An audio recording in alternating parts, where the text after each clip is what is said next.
तर भारताचे DGMO lieutenant general Rajiv घईंची आतापर्यंतची कारकीर्द पाहूया। ऑक्टोबर 2024 पासून भारताच्या लष्करी कारवायांचे ते महासंचालक आहेत। 33 वर्षांची त्यांची लष्करी कारकीर्द आहे। अनेक महत्त्वाची पदे त्यांनी सांभाळली आहेत।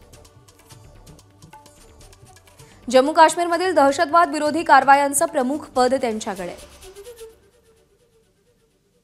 लष्करी मुख्यालयात मिलिटरी ऑपरेशन्सचे संचालक पद त्यांच्याकडे आहे। पश्चिम सीमेवरती बटालियन कमांडर आणि ब्रिगेड कमांडर म्हणूनही ते काम पाहतात। उत्तर सीमेवर लष्कराच्या डिव्हिजनचंही ते नेतृत्व करतात।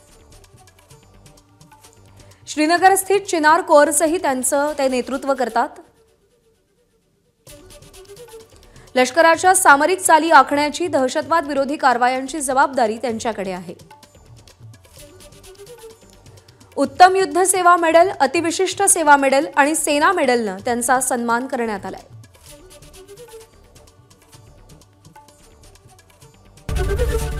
एबीपी माझा, उघडा डोळे बघा नीट।